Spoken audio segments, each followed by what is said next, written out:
नमस्कार सभी को। Again very good morning. We are going to discuss about the part third and that is the पूरक पाठ। यानी हमने हमारी दो भाग जो है हमारी पाठ्य पुस्तक प्रबोध पाठमाला के और पूर्ण कर लिए हैं, और इसके बाद हम हमारा अंतिम पाठ या अंतिम भाग जिसे कह सकते हैं वहाँ तक पहुँच चुके हैं, उसे पूर्ण कर रहे हैं। आज का हमारा पाठ जो है वो है बिहू पर्व, जो असम का एक प्रसिद्ध त्यौहार है। तो हम इसे देखते हैं, और उससे पहले थोड़ा सा सेटिंग कर लेते हैं। बिहू पर्व जो होता है असम के अंदर बड़े धूमधाम से मनाया जाता है, और अलग अलग प्रकार से मनाया जाता है। जैसे बिहू जो होता है जैसे 3-4 तरह से, ये पहला बिहू, दूसरा बिहू, इस टाइप से अलग अलग तरह से असम के अंदर ये त्यौहार मनाया जाता है। और इसमें देखो ये पाठ है हमारा 49, ठीक है।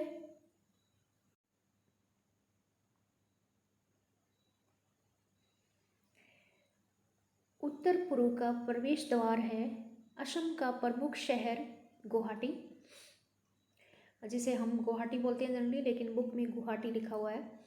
तो ये क्या है, उत्तर पूर्व में जैसे ही भारत के अंदर, मैप का फिर से बोलूँगी, अगर आपको मैप का थोड़ा सा भी ध्यान है, तो जैसे ही हम पूर्व में एंट्री करते हैं तो असम का प्रमुख शहर जो है, भारत के पूर्व का प्रवेश द्वार है गुवाहाटी। असम का बड़ा त्यौहार है बिहू। बिहू पर्व क्या है, असम का प्रसिद्ध त्यौहार है। जैसे यहाँ पे बंगाल में दुर्गा पूजा है, उस तरह से। और वर्ष में 3 बार मनाया जाता है। ये जो बिहू त्यौहार है वर्ष में 3 बार मनाया जाता है। पहला कंगाली बिहू है। पहला बिहू जो मनाया जाता है उसे कंगाली बिहू बोलते हैं, और ये मनाया जाता है आश्विन मास की संक्रांति के दिन। आश्विन मास की संक्रांति के दिन पहला बिहू, जिसे कंगाली बिहू कहते हैं, मनाया जाता है। और इस दिन क्या होता है, तुलसी का नया पौधा रोप कर लोग दीपक जलाते हैं। इस दिन तुलसी की मान्यता है, और इस मौके पर किसान अच्छी फसल के लिए देवी देवताओं से प्रार्थना करते हैं। दूसरा जो है असम का बिहू ही है, लेकिन दूसरा बिहू कौन सा है, भोगाली। जब किसान की मेहनत रंग लाती है और उसके खलिहान जो है अन्न से भर जाते हैं, तब घर घर से ढेकी, ढेकी होता है अनाज कूटने का यंत्र। सबने, किसी ने देखा होगा, सबने नहीं देखा, पर मैंने देखा है। मतलब एक का ना बहुत ही लकड़ी का बना हुआ होता है, लकड़ी का ही होता है क्या, मेरे को तो लकड़ी का याद आ रहा है। तो उसको ना कूटते हैं अनाज उससे, और जो पहले कूटते थे, अब तो मशीन आ गई है, ट्रैक्टर से निकालते हैं। तो है ना, ढेकी की आवाज़ आने लगती है, तब घर से ढेकी अनाज कूटने की, यानी पहला तो तब मनाएंगे जब हमारी फसल हरियाली होती है, बारिश होती है। दूसरा जो है उस टाइम जो है भोगाली, यानी अन्न निकलने का टाइम होता है, उस टाइम ये मनाते हैं। घर घर में चावल के, ये घर घर में चावल के चूरे, तिल और नारियल से मीठा पिट्ठा नामक मिठाई बनती है। पिट्ठा नामक मिठाई मैंने तो नहीं देखी है आज तक, बनती है इनके घरों में, बनती होगी असम के अंदर। धान के सूखे पौधों से झोंपड़ी बनाई जाती है, जिसे भेला घर कहते हैं। भेला मतलब, भेला घर का नाम है, और धान के सूखे पौधों से झोपड़ी बनाई जाती है, जिसे भेला कहते हैं। मुझे असम देखने का मौका नहीं मिला। इस भेला घर में लोग नाचते हैं और गाते हैं, ठीक है। और उसके बाद क्या है, सब मिल बैठ कर खाना खाते हैं, और फिर जो है सुबह अग्नि देवता की पूजा के उपरांत भेला घर में आग लगा देते हैं। ओह, कोई लकड़ी का ऐसा घर बना देते हैं जिसमें शाम को सारे प्रोग्राम करके सुबह उसे जला भी देते हैं। बढ़िया त्यौहार है, देखना चाहिए। और भोगाली बिहू की तरह दक्षिण भारत में पोंगल, महाराष्ट्र, गुजरात, उत्तर भारत में मकर संक्रांति और ओह ठीक है, हमारे जो है ना, हमारे मकर संक्रांति मनाई जाती है, बहुत पतंग उड़ाए जाते हैं। तो वो ही त्यौहार जो है असम के अंदर भोगाली बोलते हैं, जिसे वो अपनी तरह से इसे सेलिब्रेट करते हैं। और पंजाब में जिसे लोहड़ी बोलते हैं, हम भी लोहड़ी भी मनाते हैं। तो बैसाख के महीने में बोहागी बिहू मनाया जाता है। अब ये तीसरा बिहू है ना, भोगाली के बाद बोहागी बोहागी बिहू मनाया जाता है। इसे रंगीली बिहू भी कहते हैं। बिहू के एक दिन पहले उरुक्का होता है। अजीब अजीब शब्द आ रहे हैं भाई, मैं पहली बार सुन रही हूँ इन्हें। उरुक्का त्यौहार मैंने नहीं सुना। बिहू के एक दिन पहले उरुक्का आता है और इस दिन लोग पूरे घर की सफाई करते हैं। दूसरे दिन परिचितों को गमछा दिया जाता है। गमछा होता है अंगोछा जिसे बोलते हैं। आप अंगोछा, आप बंगाली में अंगोछा ही बोलते होंगे आई थिंक, है ना। युवा जैसे आप कह सकते देसी अंदाज में हरियाणा के, या आपने कहीं कोई जेंट्स देखे होंगे राजस्थान के, जो है ना जब बाहर निकलते हैं, धूप होती है तो उस टाइम है ना, या फिर किसी के घर जाते हैं, कुछ अनहोनी हो जाती है तो वो लोग है ना महिलाओं के दुपट्टे की तरह ना एक कपड़ा होता है जेंट्स के लिए, उससे सर पे रख के जाते हैं। दैट इज़ कॉल्ड गमछा। युवा लड़के ढोल बजाकर युवतियों को नाचने का निमंत्रण देते हैं और युवतियां ढोल की ताल पर नाचती है। अपने गीतों में वे प्रेम भाव प्रकट करते हैं और युवक युवतियों के विवाह भी इसी समय तय किए जाते हैं। अच्छा, जो वो ढोल बजाते हैं और नाचते हैं ना, तो उसी समय युवक युवतियों के विवाह भी तय हो जाते हैं। अजीब परंपरा है भाई। पेपा और ढोल के सुर ताल पर युवतियों के पैर थिरकने लगते हैं। पेपा और ढोल के सुर, पेपा और ढोल के सुर, उन पेपा और ढोल कोई होंगे बजाने वाले, उनके सुर ताल पर युवतियों के पैर थिरकने लगते हैं। प्रकृति भी रंग बिरंगे फूल भराते हैं प्रकृति में। कपो फूल के बिना बिहुवट्टी का श्रृंगार अधूरा रहता है। अच्छा, ये कोई प्रसिद्ध फूल है भाई, कपोह फूल। देखो भाई, मैंने तो ये कल्चर के नाम पहली बार सुन रही हूँ। कपोह फूल भी मैंने नहीं देखा है। तो कपोह फूल के बिना बिहुवट्टी का श्रृंगार अधूरा, बताना मुझे कमेंट में कपोह वगैरह क्या है। और उसके बाद असम में बिहू नृत्य उसी तरह है जैसे पंजाब में भांगड़ा है। ठीक है, बिहू जैसे पर्व भारत की भावनात्मक एकता के प्रतीक है। ओके, ठीक है। तो भाई इस पार्ट में हमने देखा 3 तरह के बिहू मनाए जाते हैं और अलग अलग इनके नाम है। भोगाली है, बोगाही है, और एक पहला क्या था, कंगाली है। कंगाली हम तो गरीब व्यक्ति को कहते हैं जिसके घर में सब कुछ ख़त्म हो गया तो, पर ये अलग अलग कल्चर है और ये इनकी मान्यता है।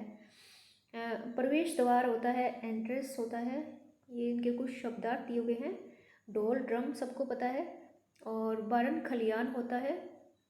खलियान होता है जहाँ पे पूरे अनाज को ना काटने के बाद हम इकट्ठा करते हैं, फिर उसको मशीन से, ट्रैक्टर से निकालते हैं, इस टाइप से, है ना।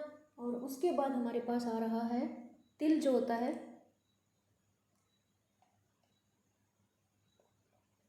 और टू एक्सप्रेस प्रकट करना, फिर नारियल है, फिर झोपड़ी है। ये सारे शब्द जो है आप बोल के देखना।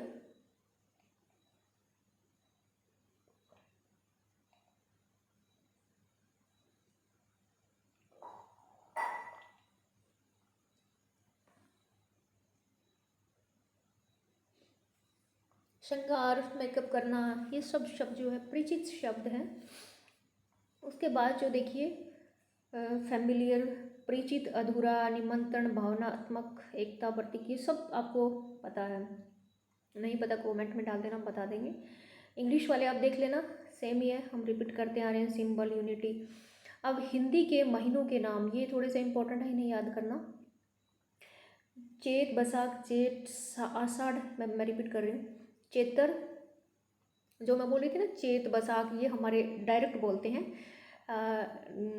देशी भाषा में बोल सकते हैं आप, पर हिंदी में है चेतर, वैशाख, ज्येष्ठ, आषाढ़, यहाँ बोल रही हूँ मैं, आपको पता होगा ना सभी को।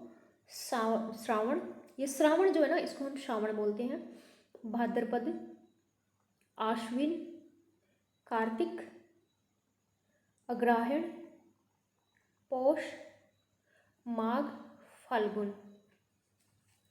अब इतने नाम मुझे लग रहा है कि आपको थोड़ा प्रॉब्लम आएगा, क्योंकि अगर मेरे को बोला जाए तो इनको सीक्वेंस से कभी याद करेंगे, इनका एक ट्रिक बताएंगे, ट्रिक बना के लाएंगे, फिर इनको याद करने का मज़ा आएगा। ऐसे मुश्किल है, ऐसे चैत्र बैसाख जेठ ये 2-4 तो याद हो जाएंगे, अगर किसी को याद है तो ठीक है। पर ये कार्तिक के बाद देखना, अगर हायण है, पौष है, माघ है, हम लोग क्या है जनवरी फरवरी याद रखते हैं जनरली।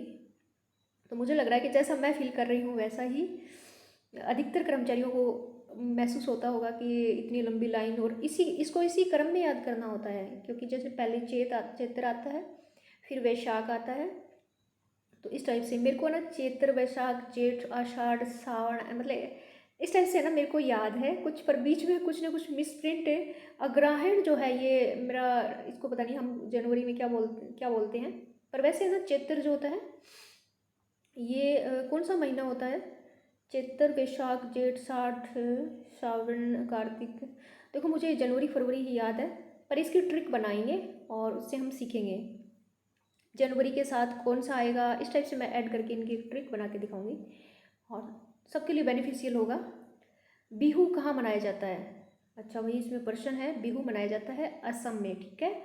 कंगाली बिहू पर लोग क्या करते हैं, कंगाली बिहू पर लोग क्या करते हैं। दूसरा सवाल भी देख लो, रंगली बिहू कब मनाते हैं और बोहागी बिहू कब मनाते हैं। चलो हम ऊपर देखते हैं, कंगाली बिहू नंबर 1 पे ही था, ये देखो कंगाली बिहू, ये रहा पहला कंगाली बिहू है। और इस दिन देखो, इस दिन क्या करते हैं लोग, तुलसी का पौधा रोक के उसमें दीपक जलाते हैं और अच्छी फसल के लिए भगवान से या तुलसी माँ से प्रार्थना करते हैं, ठीक है। तुलसी के पौधे पे दीपक जला के पूजा अर्चना करते हैं अच्छी फसल के लिए, इट्स ओके। और दूसरा क्या था हमारा, हमारा अगला क्वेश्चन था कंगाली बिहू पर लोग क्या करते हैं, ठीक है। कंगाली बिहू तो हो गया ना। बोहागी 3 नंबर, बोहागी अथवा रंगाली बिहू कब मनाते हैं, ये 3 नंबर बिहू था, ये रहा बोहागी बिहू, ये रहा। और इसे रंगाली बिहू भी कहते हैं। इस पर लोग क्या करते हैं, घर की सफाई करते हैं और दूसरे अपने जो रिलेटिव हैं उनको गमछा, ये रहा गमछा दिया जाता है और ढोल बजाते हैं, लड़के लड़कियां नाचते हैं डांस करते हैं, काफ़ी बड़ा हो गया। आप इसमें 2-4 लाइन याद रखना कि लोग क्या करते हैं, घरों की सफाई करते हैं, गमछा जो होता है, गमछा जो होता है वो परिचितों को देते हैं और लड़के लड़कियां ढोल नगाड़ों पे डांस करते हैं, उसी टाइम उनके विवाह भी तय होते हैं। बस इस टाइप से थोड़ा सा याद कर लेना। उसके बाद हमारे आगे आता है भेला घर कैसे बनता है। भेला घर ये वही है ना, चावल का जो भूसा होता है उससे लकड़ी के घर बनाए जाते हैं और उसके बाद उनमें रात को पूजा अर्चना करके सुबह जला देते हैं, मिठाई मिठाई खा के खाना वाना। हम ऊपर देखेंगे, 1 मिनट रुको, दोनों साथ में देख लेते हैं। बोगाली बिहू जैसा पंजाब का कौन सा त्यौहार है, लोहड़ी है ना। बोगाली बिहू जैसा कौन सा है, लोहड़ी। हम फिर से ऊपर देखते हैं 4 नंबर, भेला जो है घर कैसे बनता है ये देखते हैं। फिर बोगाली बिहू जैसा पंजाब में क्या है, लोहड़ी या भांगड़ा, 1 मिनट, लोहड़ी होगा ना। बोगाली बिहू जैसा पंजाब में क्या है, यहाँ से था पहले यही सवाल, देखिए रहा, ये रहा हमारा भोगाली बिहू। दक्षिण भारत में ये पंजाब में लोहड़ी मनाई जाती है, ठीक है। भोगाली बिहू जैसा पंजाब में लोहड़ी मनाई जाती है।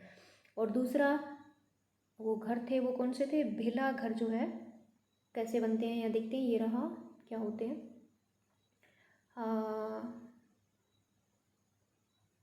इसे भेला घर कहते हैं। देखो धान के सूखे पत्तों से झोपड़ी बनाई जाती है जिसे भेला घर कहते हैं, ठीक है। धान के जो सूखे पत्ते होते हैं उनसे झोपड़ी बनाई जाती है जिसे भेला करते हैं, भेला कहते हैं, जिसमें सब लोग बैठ के खाना खाते हैं रात को, सुबह उसे रात को पूजा अर्चना भी करते हैं और सुबह जो है उसको आग लगा देते हैं।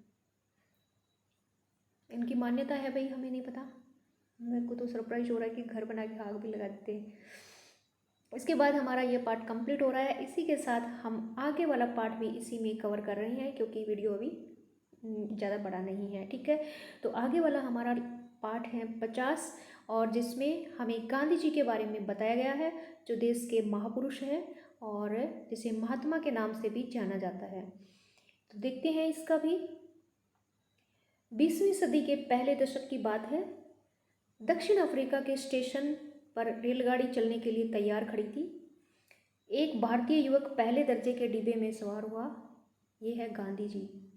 देखना कभी अपने मान सम्मान से समझौता नहीं किया, इसीलिए मैं ना जो हमारा पीछे वाला लेसन है, मैं बोल रही थी ना कि मनोबल इंसान का ऊंचा रखना चाहिए और मान सम्मान जो है उसका, sorry, feeling like a sneezing, है ना। तो उसके बाद है इसी तरह गांधी जी थे तो प्रथम श्रेणी में वो सवार हो जाते हैं, उसे पता नहीं था। तभी एक गोरा डिब्बे में दाखिल हुआ। गोरा यानी अंग्रेज। हिंदुस्तानी आदमी को देखकर वह गुस्से में आ गया और उसने क्या किया, चिल्लाने लगा, फौरन गाड़ी से उतर जाओ। हिंदुस्तानी युवक ने कहा, मेरे पास पहले दर्जे का टिकट है। इतने में गाड़ी चल पड़ी। गोरे ने हिंदुस्तानी युवक को चलती गाड़ी से उठाकर फेंक दिया। तभी उस युवक ने संकल्प लिया कि इस अन्याय और रंग भेद के खिलाफ जीवन भर लड़ूंगा, और इस युवक का नाम था मोहनदास करमचंद गांधी। उसके बाद देखिए, गांधी जी ने रंग भेद और अन्य अत्याचारों का विरोध करने के लिए दक्षिण अफ्रीका में सत्याग्रह आंदोलन शुरू किया। सत्याग्रही स्त्री पुरुष शांतिपूर्ण तरीके से नारे लगाते हुए गलत कानूनों को तोड़ते थे और जेल जाते थे। एक बार की बात है, ये देखो, एक बार की बात है, क्या हो रहा है, नेटाल के सत्याग्रह आश्रम में, एक बार की बात है, नेटाल के सत्याग्रह आश्रम में कुछ महिलाएं और बच्चे रह गए थे। आश्रम के सभी पुरुष और महिलाएं भी जेल में थी। गांधी जी ने इन बच्चों की शिक्षा के बारे में चिंता करने लगे और उन्हें इस बारे में चिंता होने लगी। इन बच्चों में गुजराती और हिंदी भाषी के अलावा बंगाली और तमिल तेलुगु बोलने वाले बच्चे भी थे। गांधी जी ने देखा कि ये बच्चे खेलते समय हिंदी बोलते हैं। वे समझ गए कि भारत के भिन्न भिन्न भाषा भाषियों को जोड़ने वाली भाषा हिंदी ही हो सकती है। वे उन्हें हिंदी के माध्यम से शिक्षा देने लगे। देखो हिंदी कहाँ से शुरू हुई, इसीलिए इस पाठ को बताया गया है कि गांधी जी दक्षिण अफ्रीका में जब थे उन्होंने इस टाइप से बच्चों को देखा और अलग अलग स्टेट से उन्होंने बच्चों को हिंदी बोलते हुए देखा, तो उन्हें लगा कि हिंदी एक ऐसी भाषा हो सकती है जो राष्ट्रभाषा होनी चाहिए। और ये 1918 में गांधी जी ने ये बात बोली थी कि हिंदी जो है उसे राष्ट्रभाषा या एक जन की भाषा बनाई जानी चाहिए। तो इसके बाद जो है काफ़ी आंदोलन भी हुए। उसके बाद देखो फिर क्या होता है, भारत लौटकर गांधी जी ने पूरे देश में भ्रमण किया। भारत लौटकर गांधी जी ने क्या किया, पूरे देश में भ्रमण किया, घूमे, और उन्हें यह देखकर आश्चर्य हुआ कि देश के ज़्यादातर हिस्सों में लोग आसानी से हिंदी समझ लेते हैं। ठीक है, सॉरी, देश के ज़्यादातर हिस्सों में लोग आसानी से हिंदी समझ लेते हैं। जिन प्रदेशों में लोगों को हिंदी समझने में दिक्कत होती है, दिक्कत यानी कठिनाई होती है, गांधी जी ने वहाँ हिंदी प्रचार सभाओं की स्थापना की, यानी कोई कमेटी बना दी जो हिंदी के प्रचार प्रसार में सहायता करेगी। हिंदी अपने देश की भाषा है। लोगों के अंदर स्वराज के लिए लड़ने की शक्ति भी तभी आ सकती है जब उनके मन में स्वभाषा और स्वदेशी के प्रति सम्मान का भाव हो। गांधी जी का पक्का विश्वास था, क्या था, कि जब तक लोगों के मन में स्वभाषा, अपनी भाषा और अपने देश के प्रति सम्मान का भाव नहीं होगा, तब तक वो स्वतंत्रता की लड़ाई नहीं लड़ सकते। तो इसीलिए जो है विदेशी सरकार यहाँ से कपास इंग्लैंड ले जाती थी और वहाँ की मिलें इससे कपड़ा तैयार करके हिंदुस्तान में बेचती थी। इससे क्या होता था, देशवासियों का पैसा जो है ये देखो विदेश चला जाता था। गांधी जी ने देश में चरखे पर सूत कातने का अभियान चलाया और इससे गांव के लोगों को रोजगार मिलने लगा और भारत का स्वाभिमान भी जाग उठा। गांधी जी के इशारे पर स्वराज के आंदोलन में कूदने के लिए लाखों नौजवान तैयार हो गए। इनमें महिलाओं की भी अच्छी संख्या थी। देश के नौजवान स्त्री पुरुषों के त्याग और बलिदान से भारत को आज़ादी मिली। गांधी जी का यह मानना था कि इस अमूल्य स्वतंत्रता को बनाए रखने के लिए हमें स्वभाषा और स्वदेशी का अभिमान करना चाहिए। अभिमान, हमें प्राउड होना चाहिए कि हम चरखे से काट कर घर पे कपड़े बना रहे हैं और अपनी भाषा के द्वारा लोगों से हम संपर्क कर रहे हैं।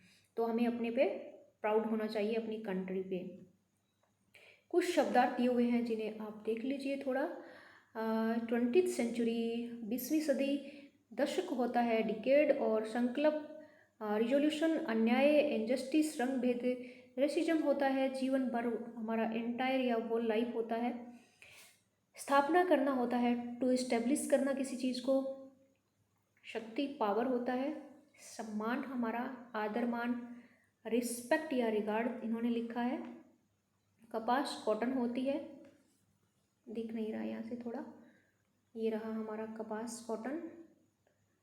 अमूल्य होता है प्रीसियस कोई भी थिंग।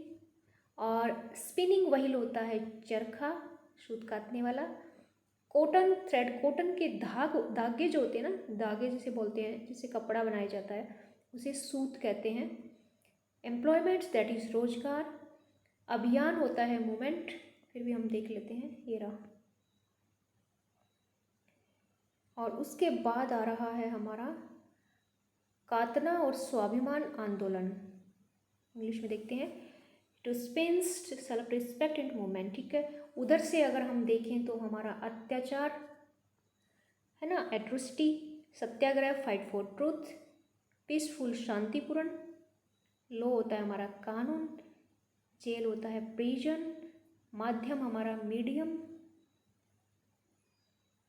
और 2-4 कुछ और रह गए हैं। त्याग और स्वभाव, त्याग होता है सेक्रीफाई करना किसी चीज़ के लिए। स्वभाषा होता है ऑन लैंग्वेज। प्रचार होता है, हिस्सा होता है पार्ट। और प्रचार करना होता है टू प्रोपेगेट, या आप इसे कहते हैं अनाउंस करना भी। और डिमॉन्स्ट्रेशन तो नहीं होगा, अलग हो जाएगा। टू स्प्रेड करना भी कह सकते हैं, टू स्प्रेड फैलाना, प्रचार करना। सभा होती है मीटिंग, जिसे हम हिंदी में बैठक भी बोलते हैं। उसके बाद हमारा बहुत क्वेश्चन आ गए हैं, जिन्हें हम देखते हैं। गांधी जी ने किन के खिलाफ लड़ने का संकल्प लिया था? तो अंग्रेजों के खिलाफ। एक की लाइन है। गांधी जी ने दक्षिण अफ्रीका में कौन सा आंदोलन शुरू किया था? तो गांधी जी ने रंग भेद का आंदोलन जो है दक्षिण अफ्रीका में शुरू किया था। फिर भी हम ऊपर जाके थोड़ा देख लेते हैं। और सत्याग्रह तो था ही, पर रंग भेद देखो, दक्षिण अफ्रीका में वो आए थे। और सेकंड पैराग्राफ में मुझे ये रहा, सत्याग्रह लिखना भाई, सत्याग्रह आप दोनों ही लिख देना कोमा लगा के। ये रहा, रंग भेद भी है, रंग भेद भी लिख सकते हैं, और सत्याग्रह तो जरूर लिखना है। गांधी जी ने रंग भेद और सत्याग्रह आंदोलन स्टार्ट किया, या रंग भेद और अत्याचारों के विरुद्ध उन्होंने सत्याग्रह आंदोलन शुरू किया था। उसके बाद जो है 2 नंबर के अंदर हो गया। 3 नंबर हमारा है, लोगों में स्वराज के लिए लड़ने की शक्ति कब आती है? उनमें तभी आएगी जब स्वभाषा, और एक चीज़ और थी ना, आत्मसम्मान की, ऐसी कोई बात थी। जब लोगों में स्वभाषा और आत्मसम्मान, ऐसा कुछ था, हमने पढ़ा था, यहाँ से था हमने, लोगों में लड़ने की क्षमता तभी आएगी जब उनमें स्वभाषा, स्वाभिमान या ऐसा कुछ था।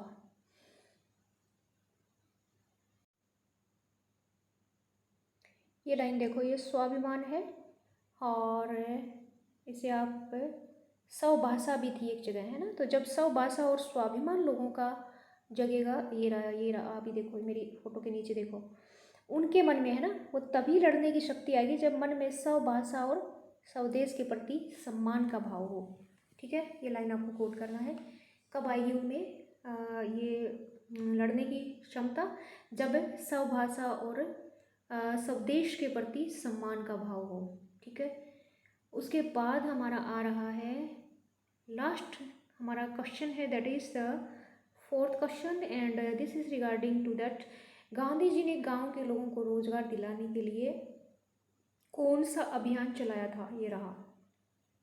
तो गांव के लोगों को रोजगार दिलाने के लिए गांधी जी ने एक तो स्वदेशी अपनाओ का अभिमान था, है ना, कि चरखा बना के उन्होंने, और ये देखो यहाँ सी है, ये रहा, इससे लोगों में स्वाभिमान के प्रति रोजगार बढ़ाने के लिए देखो, ये रहा स्वराज और स्वाभिमान। उन्होंने चरखा कहाँ से काटा था, वो वाला लाइन इसमें आएगा। हाँ, हिंदी के प्रचार प्रसार उन्होंने लोगों में, गांधी जी ने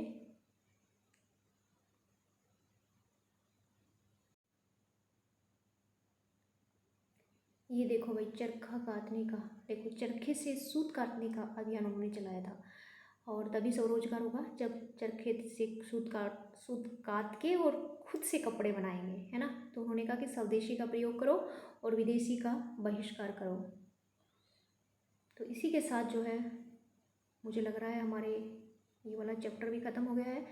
हमारा लास्ट, नॉट द लीस्ट, क्योंकि हम लास्ट नहीं कर सकते, काफ़ी कुछ और भी रहा हुआ है, तो ये पुस्तक हमारी कंप्लीट हो जाएगी। हिंदी का महत्व जो है ये हमारा आखिरी पार्ट है, इसके बाद ये पुस्तक हमारी कंप्लीट हो जाएगी, ठीक है।